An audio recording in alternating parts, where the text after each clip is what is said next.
NBC 24 देख रहे हैं आप और मैं आप सबके साथ स्वीटी शर्मा। इस वक्त की बड़ी खबर बिहार से जुड़ी निकलकर सामने आ रही है। खबर राजधानी पटना की है, जहां बता दें कि जो पिछले कुछ दिनों से एक चर्चा का केंद्र बना हुआ था और खबर राजधानी पटना के करबिगहिया की है, जहां बंटी की तलाश को लेकर पीड़ित परिवार और स्थानीय लोग सड़क पर उतर गए थे। मामला सेक्स रैकेट से जुड़ा हुआ था, जिसका विरोध कर रहे बंटी का पहले अपहरण कर लिया जाता है और फिर आज पटना के अजमल गोला थाना क्षेत्र से उसका शव बरामद हुआ है। सब बता दें कि सबको जो है मिट्टी में गड़े हुए देखा गया है। शरीर पर केवल एक बनियान थी। शरीर के कई हिस्सों पर नीले रंग के निशान उभरे हुए थे। सब पूरी तरीके से विक्षिप्त में फूला हुआ था और पटना जंक्शन से बंटी का अपहरण किया जाता है और सीसीटीवी था, फिर भी जो है जिंदा पुलिस नहीं ढूंढ पाई।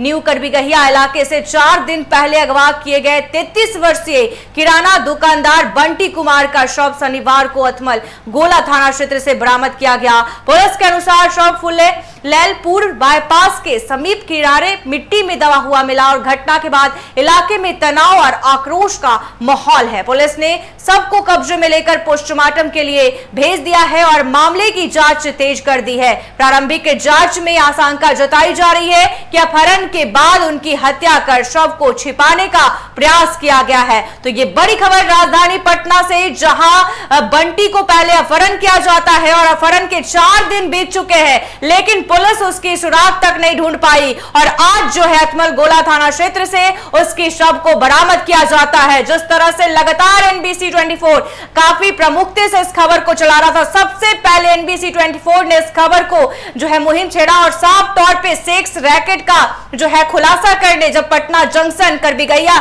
जाता है, तब देखा जाता है कि वहां पे महिलाएं काफी रोड पर निकल गई हैं और विरोध कर रही हैं कि यहाँ पे शाम के वक्त निकलना मुश्किल हो जाता है और सेक्स रैकेट चलता है। उसके विरोध बंटी भी किया करता था और बंटी जब विरोध किया तो उसे पहले अपहरण कर दिया जाता है और उसके बाद जो है उसको मौत के घाट उतार दिया जाता है। विशेष जानकारी के साथ NBC 24 के आउटपुट हेड कुमार गौतम जुड़ चुके हैं। गौतम, आज बंटी का शव बरामद किया गया है, क्या कहेंगे? इतनी बड़ी जो है पुलिस कहीं ना कहीं नाकाम साबित होती है कि उसके अपहरण के 4 दिन बीत गए हैं, लेकिन अब तक पुलिस कुछ भी सुराग नहीं ढूंढ पाई थी उसकी और आज अचानक शव बरामद किया जाता है। बिल्कुल स्वीटी, आपने ठीक कहा। ये पूरी कार्यशैली पर सवाल उठता है, सिस्टम पे सवाल उठता है, सरकार पे सवाल उठता है कि 4 दिनों तक आखिर बंटी को क्यों नहीं तलाश कर पाई पटना पुलिस। जो दम भरती है कि पटना पुलिस आपकी सेवा में, तो सरकार दावा करती है कि पटना पुलिस पूरे बिहार की सबसे बड़ी पुलिस है, बेहतर पुलिस है, जहाँ पे मुख्यमंत्री बैठते हैं, गृह मंत्रालय भी बैठता है, पूरा मुख्यालय बैठता है। कोतवाली थाना क्षेत्र की घटना है। करबिगहिया राजधानी का हब है। पटना करनाक कहा जाता है, हृदय कहा जाता है, किडनी कहा जाता है, हार्ट कहा जाता है करबिगहिया को। वहां पर अगर इसकी बड़ी वारदात होती है और उसके 5 दिन बाद किसी बंटी का तब जमीन में गाड़ा हुआ मिलता है, इस बात से साफ हो जाता है कि 5 दिनों के अंदर पूरी कहानी खत्म कर दी गई। लेकिन ये बंटी सिर्फ करबिगहिया का बेटा नहीं था, ये पूरे बिहार का बेटा था और ये उसने सिर्फ ये आवाज उठाई थी कि किस तरीके से उसके इलाके में दिन दहाड़े सरेआम, दिन हो या रात, वहां पर सेक्स रैकेट चलता है। उसने समाज से इस देह व्यापार को खत्म करने की ठानी और उसकी पहल जान लेकर चली जाएगी। न तो खुद बंटी ने सोचा था, ना ही उसके परिवार वालों ने। अब तो पूरी जो मुहिम है वो आप देखिए कि किस तरीके से NBC 24 लगातार चला रही थी। बंटी के को जिस तरीके से अपहरण किया गया, उसके CCTV फुटेज थे। पुलिस बोलती रही कि हम आज नहीं तो कल खोज कर ले आएंगे, कल परसों तक बंटी आ जाएगा, बंटी की सकुशल वापसी होगी।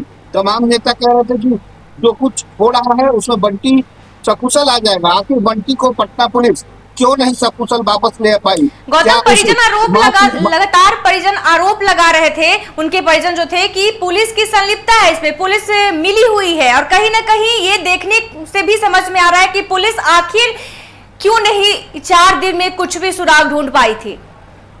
बिल्कुल सूची, मैंने पहले ही कहा कि ये कार्यशैली जब तक नहीं बदलेगा तब तक पूरा सिस्टम ऐसे ही रहेगा, कठपुतली बन करके। ये देह व्यापार कोई आज के धंधा नहीं है। ये पटना जंक्शन पर करबिगहिया के इलाकों में बरसों से फल फूल रहा है एक ऐसा धंधा है जहाँ कहती है कि सरकार सुशासन की है, जहाँ कहती है कि सरकार राजधानी पटना से चलती है, सरकार की तमाम योजनाएं पटना से होकर गुजरती है। लेकिन देह व्यापार के इतने बड़े रैकेट आखिर कैसे चल रहे थे? कोतवाली, इधर जक्कनपुर थाना, इधर पिरवहर थाना, इधर देखिए पोस्टल पार्क से आगे चले जाइए कंकड़बाग थाना, चारों थानों से घिरा हुआ जो इलाका है वहां पर सरेआम देह व्यापार का धंधा होता है। और बंटी जो कि किराना का दुकान भी चलाता था, उस दुकानदार ने ठानी और उसने सोचा कि नहीं, इस इलाके को जहाँ पे चलना मुश्किल हो गया था, उस इलाके की माँ बहन और बेटियां घर से नहीं निकल सकती थी। जैसे ही निकलती थी वहां पर रेट पूछा जाता था कि आपका रेट क्या है। मतलब बिल्कुल। ये अंदाजा लगा लीजिए कि देह व्यापार कितनी बड़ी उपजाऊ भूमि में फल फूल रहा था। तो ऐसे में पीड़ित परिवार और बच्चे पहल की कि भाई हम अपने परिवार के साथ साथ उस पूरे इलाके के माँ बहन की रक्षा करेंगे और इस तरीके के धंधे को समाप्त कर देंगे। लेकिन इसकी जान बंटी ने गौतम, सवाल तो ये भी उठता है कि सच्चाई का जो उजागर करेगा, क्या इसी तरह का अंजाम भुगतना पड़ेगा? बिल्कुल ये सवाल आज के परिदृश्य में प्रासंगिक भी है, क्योंकि देखिए एक तरफ जहां भोजपुर में शाहपुर में जहां पर भरत भूषण को सरेआम एनकाउंटर का नाम देकर के मार दिया गया। आखिर उसका दोष क्या था? उसने अपने इलाके में बेहतर के लिए आजादी के बाद जहां पर संपर्क वो सड़क टूटा हुआ है, वो उस इलाके में वहां तक सरकार की योजनाएं नहीं पहुंच पाती और पहुंचती भी है तो उसमें बंदर फट होता है। तो अगर कोई व्यक्ति अगर सामाजिक तौर पे भी अगर वो आवाज उठाता है तो क्या उसका इनकाउंटर कर देंगे? बंशी जैसा शख्स जो देह व्यापार से मुक्ति दिलाना चाहता था अपने पूरे इलाके के लोगों को, क्या उस वहां पर आखिर पुलिस सबसे बड़ा सिस्टम है। मैं इस बात को मान के चलूंगा कि यहाँ पर सिस्टम पुलिस से भी ज्यादा फेलियर है सरकार का, क्योंकि जी। सरकार दंड भरती है, जो सुशासन की सरकार है। खुद सम्राट चौधरी कहते हैं कि अगर गलत करोगे तो सीधे बाहर चले जाओगे। आखिर इन तमाम पुलिस वालों को क्यों नहीं उसमें शामिल किया जाता है, जिन्होंने इस पूरे मामले में अब तक कोई तफ्तीश नहीं की? कोई इतना सीसीटीवी कैमरा लगा हुआ था, साफ दिख रहा था कि अपराधी आते हैं और बंटी को जबरदस्ती उठाकर ले जाते हैं। क्या वो और ये सरकार ये भी कहती है गौतम कि किसी को नहीं फंसाते हैं, नहीं किसी को बचाते हैं, फिर पुलिस की संलिप्तता क्यों नहीं दिख रही है कि पुलिस अब तक क्या कर रही थी? सबसे बड़ा सवाल तो यही उठता है गौतम। बिल्कुल, और सबसे बड़ा सवाल तो ये वाजिब है भी, लेकिन क्या सिर्फ पुलिस के अभी अगर कुछ बहुत बड़ी बात हो जाएगी तो पुलिस को निलंबित कर दिया जाएगा, सस्पेंड कर दिया जाएगा, लेकिन फिर पुलिस को वही बहाल भी कर दिया जाता है। तो ये कुछ दिनों का खेल है जो सरकार को लगता है कि कुछ दिनों तक जनता आक्रोश में रहेगी और उसके बाद फिर मरहम लगा देंगे तो जनता तो फिर चुनावी वायदों का चाशनी है। जितना मजा है अपना जनता को आप गुमराह करते रहिए। लेकिन सरकार की पोल खुल चुकी है। सरकार ने पिछले 2 कांड में, एक भरत भूषण कांड और दूसरा बंटी, ये 2 सवाल बहुत महत्वपूर्ण है और उसमें सरकार कहीं ना कहीं बैकफुट पर है। अगर इसमें सरकार को भी जवाब देना होगा, तमाम पुलिसकर्मियों को भी जवाब देना होगा। हालांकि मैं जानता हूँ कि इस पर भी बहुत होगा तो जांच बैठ जाएगा, लेकिन पिछले कई हजार जांच चल रहे हैं, उसका कुछ नहीं हुआ, जांच विफल होता है। लेकिन इसमें क्विक एक्शन होना चाहिए था, बंटी को बचाया जा सकता था। बंटी को पुलिस चाहती तो ले आती, लेकिन चूंकि बंटी किसी मानवीय घराने से नहीं था, बंटी किसी खास ताल्लुकात नहीं रखता था, बंटी किसी नेता का बेटा नहीं था, बंटी एक आम किराना चलाने वाला एक दुकानदार था। और यही कारण है कि ऐसे आम लोगों का हक ऐसा ही होता है कि सरकार का दावा है और सरकार इस तरीके से जो रवैया है वो सिर्फ सब कुछ भगवान भरोसे है। और बंटी के परिजनों पर सोचिए, तो सोचिए क्या जी गौतम, फिर मैं आपके पास आऊंगी, लेकिन रुक करते अभी अनिल जुड़ चुके हैं पटना सिटी से। अनिल, क्या कुछ खबरें आ रही है, क्या कुछ अपडेट आ रहा है? बंटी की शव बरामद किए गए हैं। बिल्कुल, जो ये है कि मामला यह है कि पहले अपहरण और फिर हत्या, ये कहीं ना कहीं अब सम्राट की सरकार को चुनौती है, क्योंकि ये जिस तरह से अपहरण हत्या काम देखा गया है ये याद दिलाता है 1990 के दौर का। क्योंकि एक बार फिर से कई जंगल राज लौट तो नहीं आया है। ऐसे में बड़ा सवाल है सरकार से भी और सरकार के प्रशासन पर भी। एक तरफ सरकार की प्रशासन लगातार जो है उपलब्धि दिखाती है, एक कच्चा पिस्टल लेकर जो है बड़ी अधिकारी जो पटना सिटी एसपी है वो करते हैं। इधर बंटी की खोज के लिए परिवार गुहार लगा रही है लगातार कि बंटी को खोजा जाए। जिस तरह से अपहरणकर्ताओं ने बंटी को पहले अपहरण किया, के बाद उसकी हत्या कर दी है, ये कहीं ना कहीं संगीन मामला है। और ऐसे में अब बिहार सरकार पर ही नहीं बल्कि बिहार सरकार सम्राट की पुलिस को इधर चुनौती है, पुलिस चुनौती है कहीं ना कहीं। और अब जो है बंटी का अपहरण करने वाला, हत्या करने वाला अपराधी कौन है, ये भी एक बड़ा मामला है। लेकिन आपको बता दें कि जो जानकारी मिली है, हमने अभी बात किया है थाना अध्यक्ष अतपाल गोला से, उन्होंने साफ तो बताया है कि जिस तरह से बॉडी सरी गली मिली है, वो बता रहे हैं कि बंटी का है। लेकिन बंटी के परिजन ये भी कह रहा है कि 80% बंटी की बॉडी हो सकती है, लेकिन 20% इसे ना भी कहा जा सकता है। बता दें कि जो बॉडी मिली है वो अटबल गोला थाना क्षेत्र के सूरपुर जो इलाका है, जो NH-25 के करीब पड़ता है, और वो सड़क गले अवस्था में उसकी बॉडी मिली है। तो कहीं ना कहीं बड़ा सवाल है कि एक तरफ जो है पुलिस खोजबीन भी कर रही थी, प्रशासन पर लगातार उनके परिजन गुहार लगा रहे थे। परिजन जो है कह रहे थे कि बंटी को सकुशल बरामद किया जाए, इसको लेकर लगातार हल्ला बोल रहे थे। जिस तरह से पटना के करवीगैया स्टेशन के पास देख रेकर का धंधा चलता है, आपने देखा होगा बीते दिनों कई लड़कियां, अनिल, अभी कई वहाँ महिलाएं, क्या माहौल है, वहाँ क्या माहौल है? लग रहा है महिलाएं सड़के पे उतर गई हैं। माहौल जो है, जो बंटी के परिजन है वो वहाँ पहुंचे हुए हैं और अपने बंटी की जो है पहचानने की कोशिश कर रहे हैं। लेकिन उनका कहना है कि 80% बंटी का सब हो सकता है, 20% नहीं। लेकिन ये बंटी के परिजन ने नहीं कहा, ये अठमल गोला थाना के अध्यक्ष ने इस बात को कहा है। और इस बात अभी हमारी क्षेत्र से थोड़ी पहले बात हुई है, हालांकि वो पहले कॉल नहीं उठा रहे थे, लेकिन बात करने के बाद उन्होंने यह स्पष्ट किया है कि 80%। लेकिन वहाँ भीड़ भाड़ से जुड़ा इलाका है, जिस तरह से NH के पास जो बॉडी मिला है सुल्तान इलाके में, सुरपुरा गाँव है। तो ऐसे में देखिए सवाल कहीं ना कहीं खड़ा होता है कि जिस तरह से पुलिस प्रशासन जो दावे कर दिए हैं कि बिहार में अपराधियों को कोई बख्शा नहीं जाएगा, भरत तिवारी का एनकाउंटर हो जाता है हथियार डालने के बाद, बहुत तरह के सवाल ऐसे खड़े होते हैं। विपक्ष तमाम जो राजनीतिक घटक दल है वो कहीं ना कहीं जो है इस मामले को उठा रहे थे भरत तिवारी को। लेकिन इस बीच में फिर से एक बार बंटी का अभियान, और बंटी जिस तरह से टैक्स रैकेट को लेकर पर्दाफाश कर रहा था और लगातार आवाज उठा रहा था, उसको लेकर अपहरणकर्ताओं ने बंटी की अगवा कर लिए। लेकिन परिजन ने 80% उसकी पहचान की है, 20% ना कर सके, थाना अध्यक्ष ने बताया है। तो ऐसे में सवाल उठता है कि क्या बिहार की राजधानी पटना में जिस तरह से टैक्स रैकेट चल रहा है, परोसा जा रहा है लड़कियों को, महिलाओं को, इससे पहले भी आपने देखा होगा कहीं ना कहीं सामने आए, इसमें कई अहम खुलासे होते हैं। लेकिन अब तक इस मामला को दबा दिया, कई ऐसे केस जो है पेंडिंग पड़े हैं और अब तक इसकी सुनवाई नहीं होंगे। तो कहीं ना कहीं ये बताता है कि पुलिस सुस्त है, क्योंकि पुलिस सम्राट की पुलिस ये दुरुस्त नहीं है। बिहार में बाहर था नीतीश कुमार से, लेकिन अब सम्राट चौधरी की सरकार है। अब सम्राट चौधरी जिस तरह से बोलते हैं कि इसे जेल भेजना होगा, जेल भेजेंगे, ऊपर भेजना होगा, ऊपर भेजेंगे। तो अब उनके लिए भी कहीं ना कहीं चुनौतीपूर्ण स्थिति हो गई है, क्योंकि कहीं ये तो नहीं कि सरकार के लोग मिले हैं, पुलिस प्रशासन मिली हुई है, इसमें आखिर बंटी की हत्या कैसे हुई, 4 दिन बीत जाने के बाद भी बंटी का जो है सकुशल बरामद नहीं किया गया, ये एक सिस्टम पर बड़ा सवाल है। लेकिन अब रुक करते हैं गौतम की ओर। जुड़ने के लिए बहुत बहुत शुक्रिया अनिल। गौतम, जिस तरह से बहुत मतलब बंटी ने भी नहीं सोचा होगा कि अगर वो चीजों को बारीकी से रखेगा, अपनी बात रखेगा कि हमारे मोहल्ले में इस तरह की दिक्कतें हैं, हम अपनी बात को रखेंगे तो शायद सरकार भी सुनेगी, पुलिस प्रशासन भी सुनेगी। लेकिन उसने ये नहीं सोचा होगा कि उसके साथ इस तरह के वारदात, बड़े वारदात किए जाएंगे। देखिए स्वीटी, ऐसा कोई सोचता नहीं है, लेकिन जब उसके जहन में ये बातें आती हैं कि हम समाज की कुरीतियों को दूर करेंगे, तो सिस्टम फेल हो रहा है। और उस कुरीतियों को दूर करने में, चाहे वो बाल प्रथा, बाल विवाह हो, सेक्स रैकेट हो, या अशिक्षा हो, अंधकार हो, हर कोई व्यक्ति समाज में चाहता है कि शिक्षा का अलग जगह, बेहतर स्वस्थ समाज की परिकल्पना करें। बंटी उसी समाज का हिस्सा था जहां वो रहता था, लेकिन उसकी नजर में जो देह व्यापार हो रहा था, उसको लगता था कि कहीं ना कहीं हम लोग भी इसके लिए दोषी हैं। हम अगर समझाए बुझाए इन चीजों को बंद कर दें तो शायद हमारा इलाका देह व्यापार के दंग जो दाग लगा हुआ है करवीगैया में, वो दूर हो जाएगा।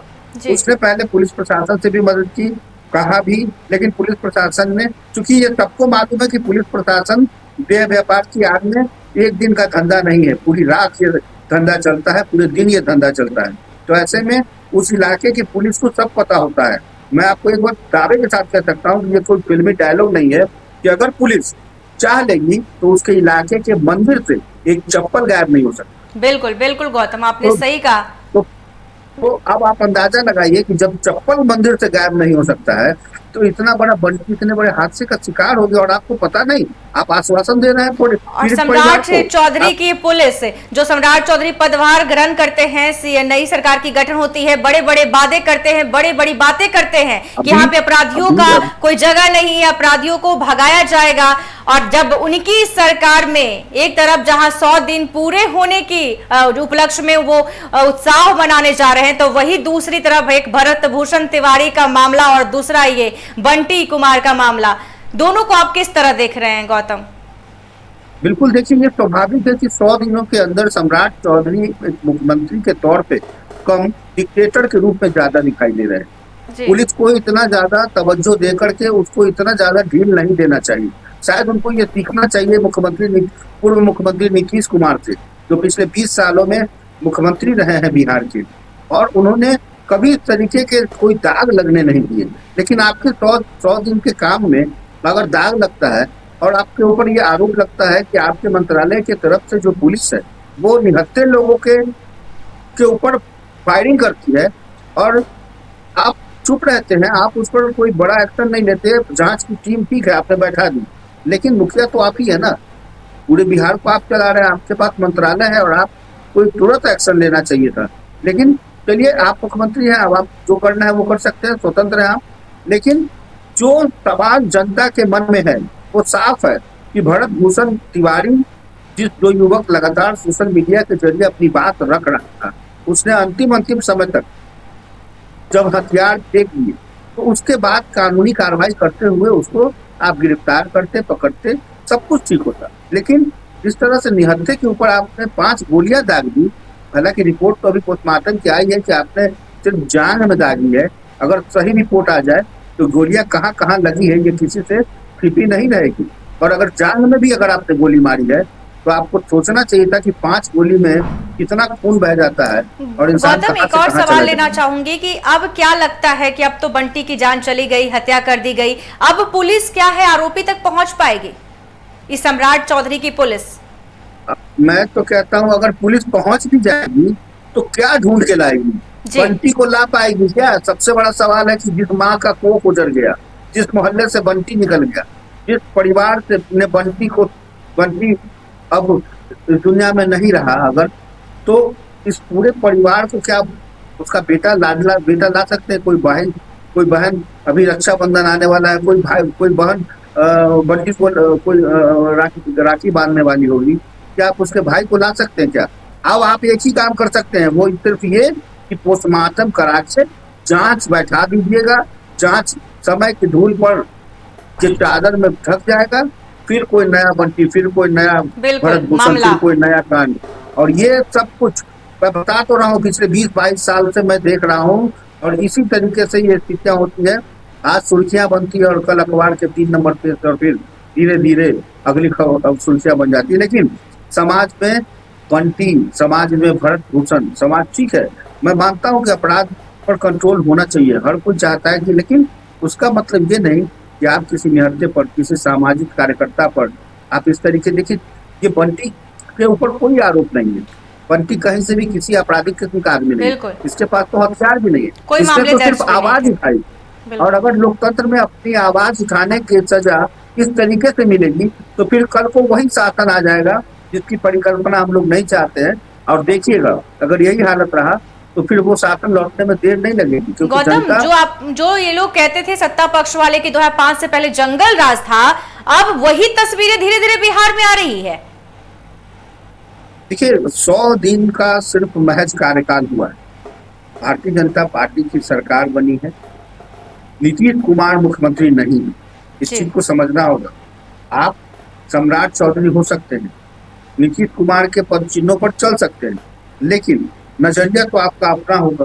नीतीश कुमार की जो नजरिया था वो सोशल इंजीनियरिंग के साथ साथ उनके जो व्यवहार में उनके ऊपर जो आज तक दाग नहीं लगा, वो सभी लोगों को साथ में लेकर चलने पर विश्वास रखते थे। किसी की गमछी पर, टांगने पर, रंग पर, प्रदर्शन पर किसी तरीके की टीका टिप्पणी नहीं करते थे। लेकिन क्या कोई मुख्यमंत्री के ऊपर शोभा देता है कि रंग की बात करें, आप भाषा की बात करें, आप मजहब की बात करें, आप बंटी और भरत की बात न करें? ऐसा नहीं हो सकता।